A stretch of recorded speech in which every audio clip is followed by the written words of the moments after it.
Hello guys, आप लोगों का स्वागत है बेसिक बायोलॉजी के चैनल 10 ऑफ 10 के अंदर। आप लोगों के साथ में हैं हरचंद सिंह। जैसा कि आप सब लोग जानते हैं, इस चैनल पे हम उन वीडियो को या उन टॉपिक्स को तैयार करके वीडियोस को लोड करते हैं जिनके ऊपर क्वेश्चंस आने की संभावनाएं या चांसेस ज़्यादा होते हैं। एम्स, नीट, आईसी या सीएसआई या नेट, इन सभी जो एग्जामिनेशंस हैं इनके अंदर बायोलॉजी के या हम कहेंगे बॉटनी के जो टॉपिक्स हैं उनके हम इम्पोर्टेंट टॉपिक्स हैं उनको एक्सप्लेन करके इस चैनल्स के ऊपर लोड करते हैं।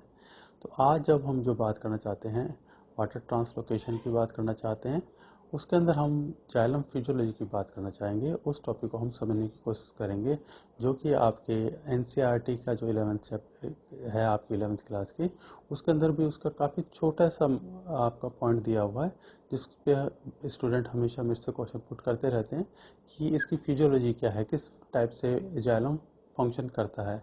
तो आज हम इस टॉपिक पे बात करते हैं। और आप अगर हमारे चैनल से या हमारे एक ऑनलाइन क्लासेस से जुड़ना चाहते हैं तो डिस्क्रिप्शन में ईमेल आईडी, व्हाट्सएप नंबर दिया हुआ है जिस पर आप रिक्वेस्ट भेज सकते हैं। हम हमारा लिंक आपको सेंड कर देंगे जहां से आप हमसे कनेक्ट हो सकते हैं, जो चार्जेबल रहता है। और इसके साथ साथ जो बीपीएल फैमिली के जो स्टूडेंट्स हैं उनके लिए फ्री ऑफ कॉस्ट रहता है। तो अगर आपको वीडियोस पसंद आता है तो आप लाइक, शेयर एंड सब्सक्राइब जरूर करें। तो आज स्टार्ट करते हैं जाइलम फिजियोलॉजी को।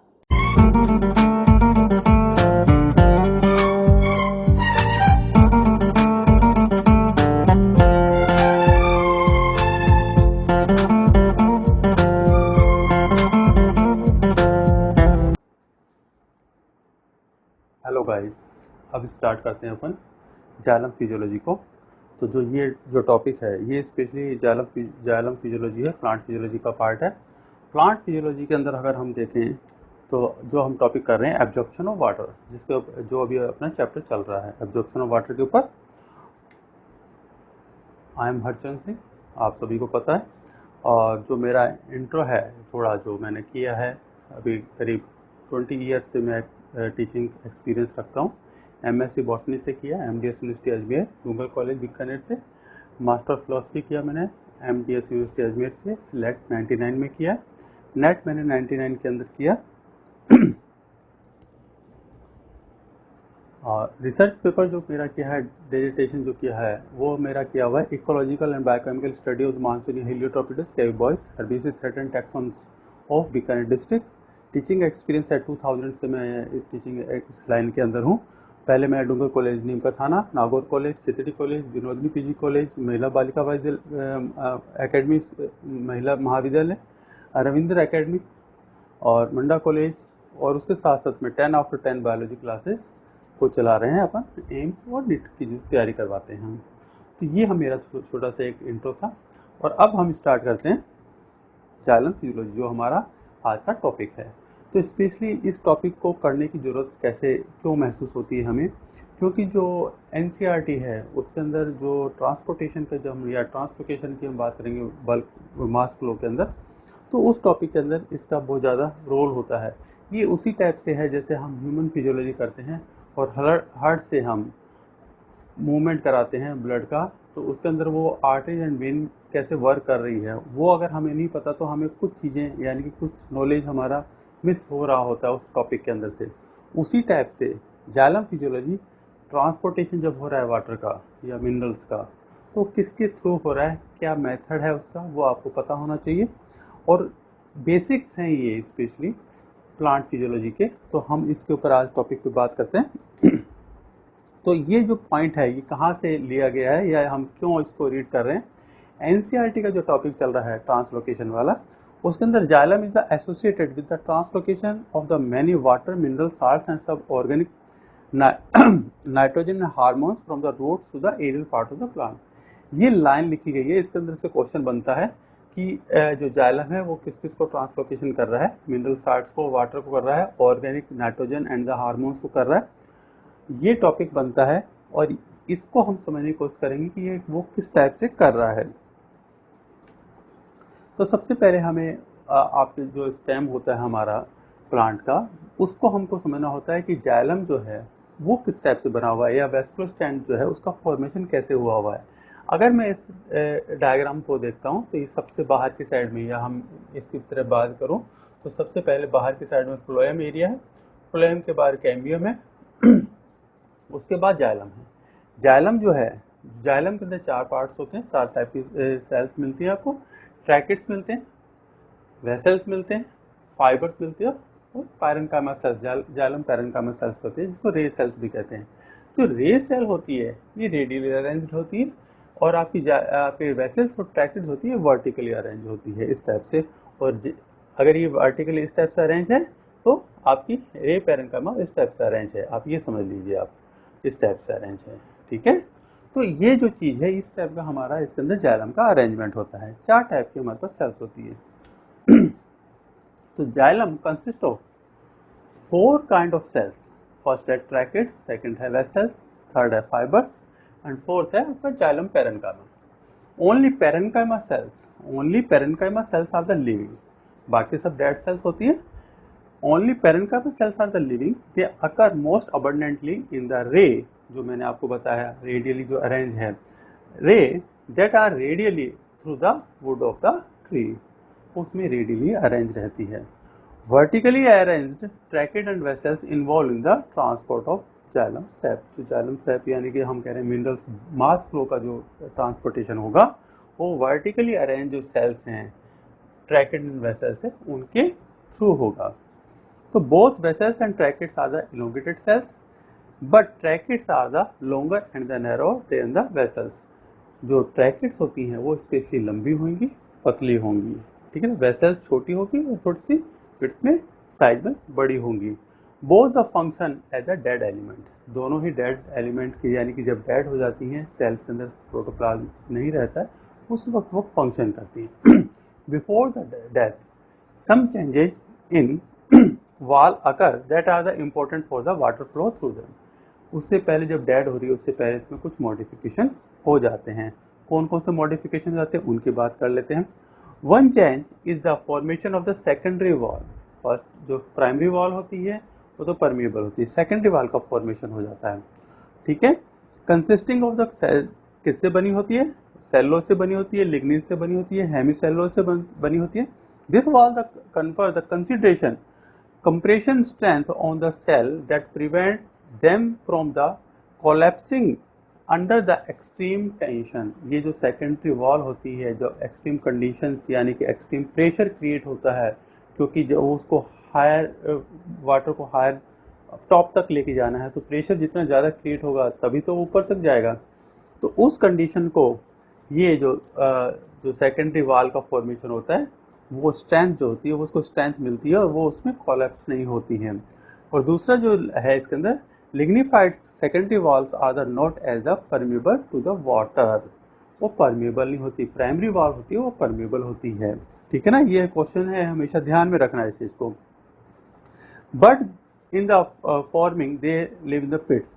अब जो इम्परमिएबल है तो वाटर कहीं से तो पास आउट होएगा ना, तो उसके लिए पिट्स प्रेजेंट होते हैं। 2 टाइप के पिट्स होते हैं, सिंपल पिट्स होते हैं और बॉर्डर पिट्स होते हैं, ठीक है।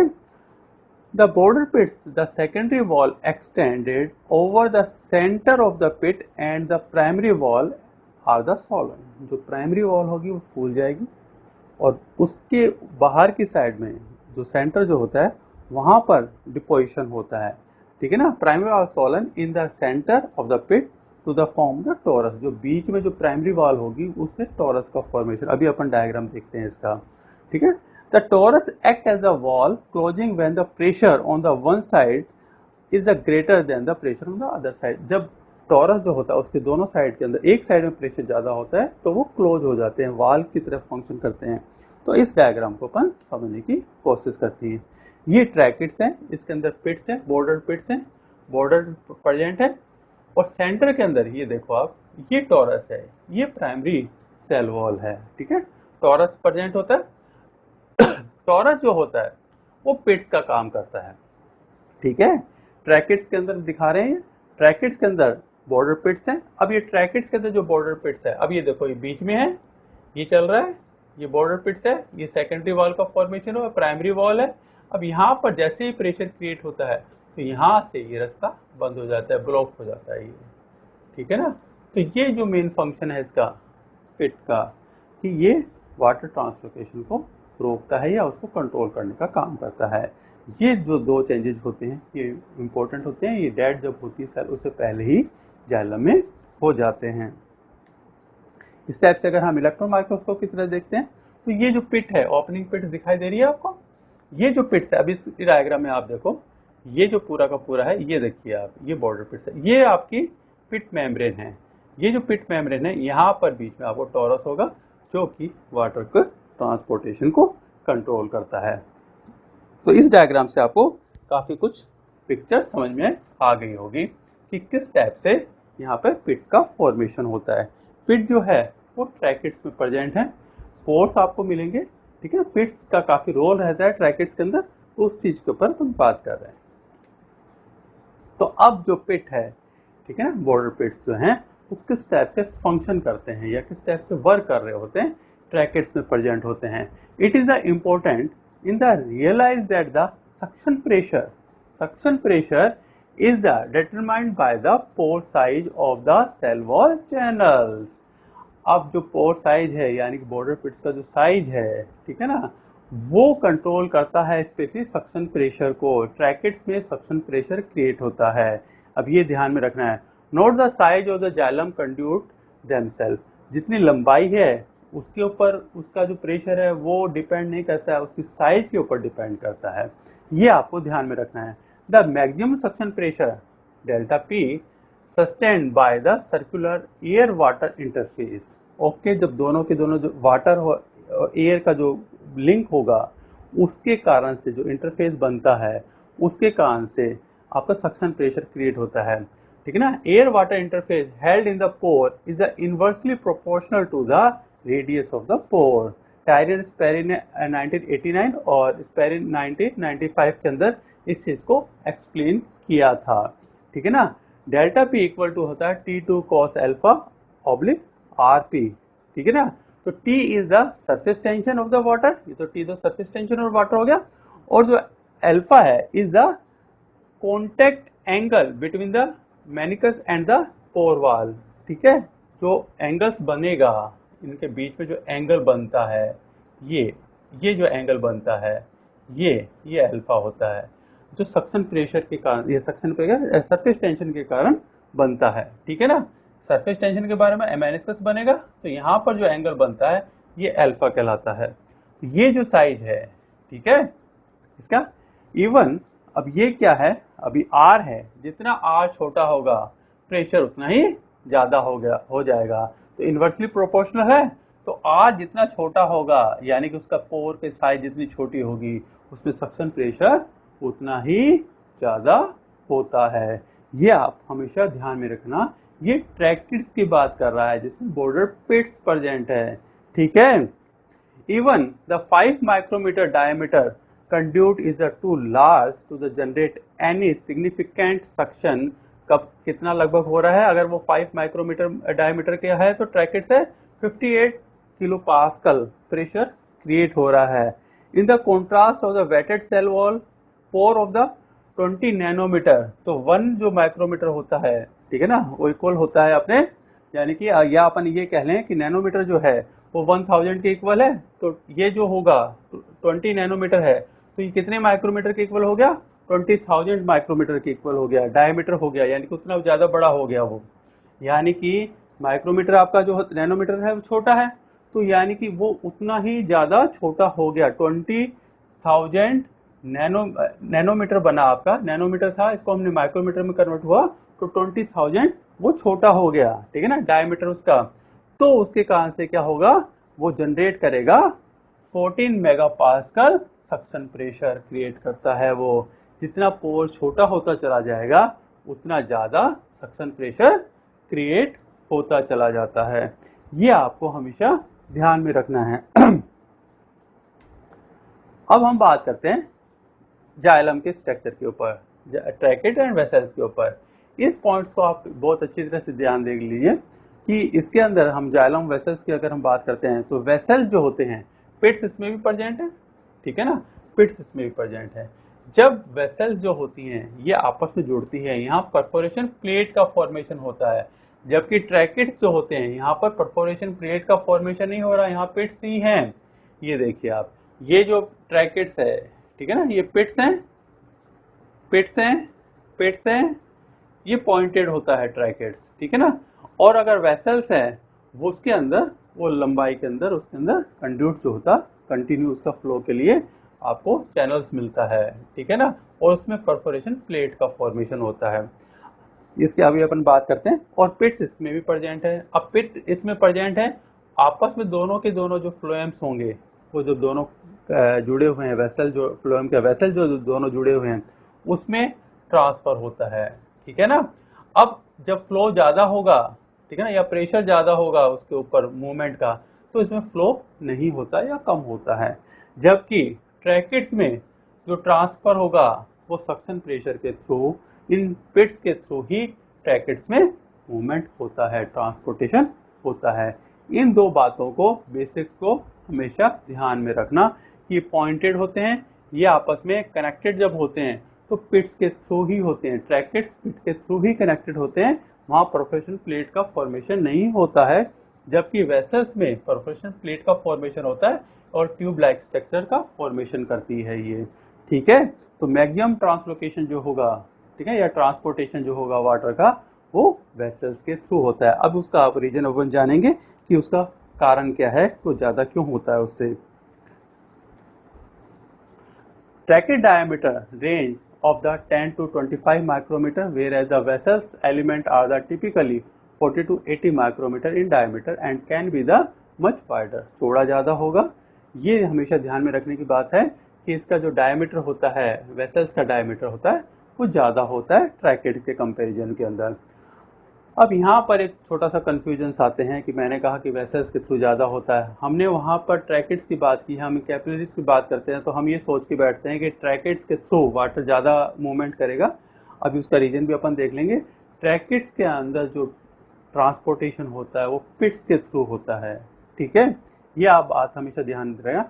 Rate of the non turbulence flow, rate of the non-turbulent flow through the small capillaries were the study independently in the 1839 and 1840 के अंदर इन्होंने दो साइंटिस्ट थे, गोटीफ्रेड्स ऑफ द H.L. हेंजल जो जर्मनी के थे, और जेंस L.M.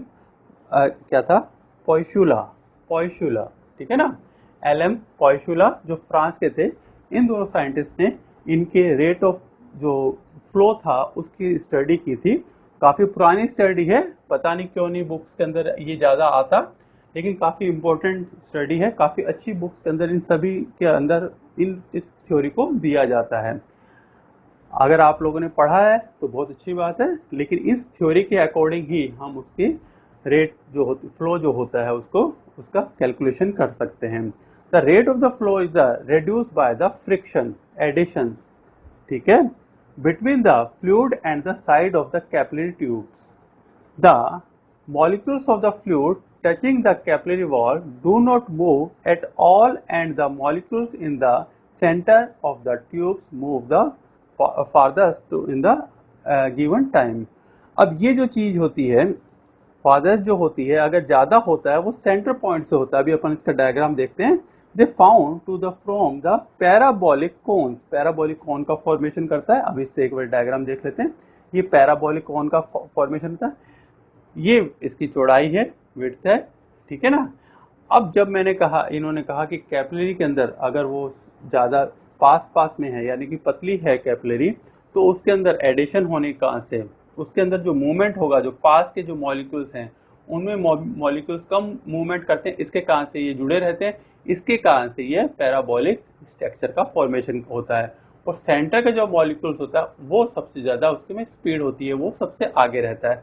तो इसका रीजन आप ये समझ सकते हो कि जितना चौड़ा होगा, ठीक है ना, उसमें उतना ही ज़्यादा पैराबोलिक कंडीशन बनेगी। और अगर मैं इसको पास में ले आता हूँ, यहाँ पे कर लेता हूँ, तो यहीं तक बनेगा, तो फ्लो जो होगा, वो रेट जो होगा वो कम हो जाता है। इसलिए वेसल्स से वाटर का ट्रांसपोर्टेशन ज़्यादा होता है कंपेरिजन के अंदर, ट्रैकेट्स के कंपेरिजन के अंदर। क्योंकि कंपेरिजन के अंदर हम देखते हैं ट्रैकेट्स का जो वेट होती है वो कम होती है, अभी अपन ने बात की थी। इसके कहाँ से, इसके अंदर जो वाटर का फ्लो होता है वो ज़्यादा रहता है, फास्टेस्ट रहता है। ठीक है, ये तो समझ में आ गया।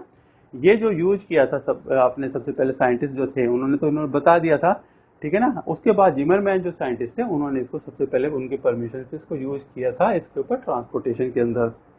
हम भी उनको थैंकफुल कहना चाहेंगे कि उन्होंने इतना अच्छा हमको बताया इसके अंदर।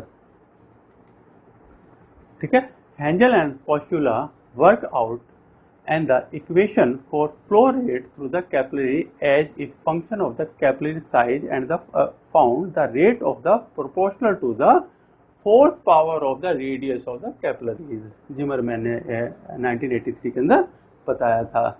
अब यहाँ पर एक कंफ्यूजन क्रिएट होता है, ये वेसल्स के अंदर, ये रेडियस की बात कर रहे हैं, जो वेसल्स के अंदर हम बात करते हैं तो जिसका जितना रेडियस होगा उसमें फ्लो उतना ही ज़्यादा हो जाएगा, लेकिन पिट्स के अंदर, ट्रैकेट्स के अंदर जो पिट्स बन रहे हैं उसके अंदर वो रेडियस के कारण से उसमें सक्शन प्रेशर ज़्यादा क्रिएट होता है।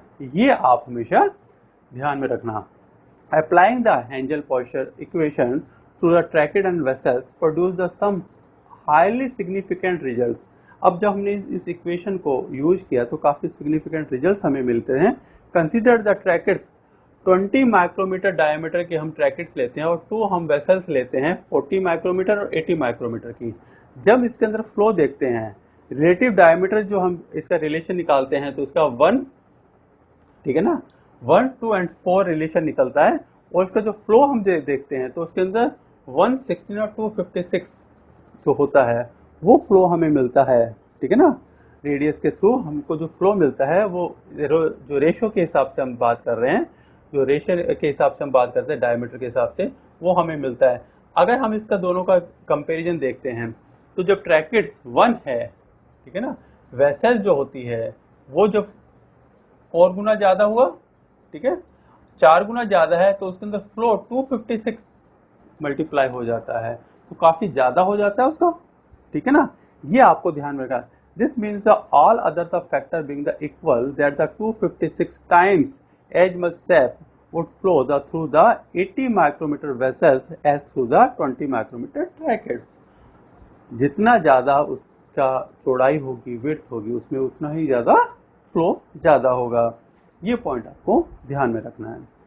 उसके बाद देखते हैं, tracheid have the higher resistance to the water flow because, अब ट्रैकेट से हायर रेजिस्टेंस रखेगा क्योंकि उसके अंदर विड्थ कम है, ठीक है ना, एडेसिवनेस ज़्यादा होगी मॉलिक्यूल्स के अंदर, ठीक है ना। Tracheids have the higher resistance to the water flow because the transfer occur only through the pits in the overlapping lapping pointed ends. मैंने कहा कि पॉइंटेड एंड्स से वहाँ पे पिट्स के थ्रू होगा, तो रेजिस्टेंस ज़्यादा है, ठीक है ना।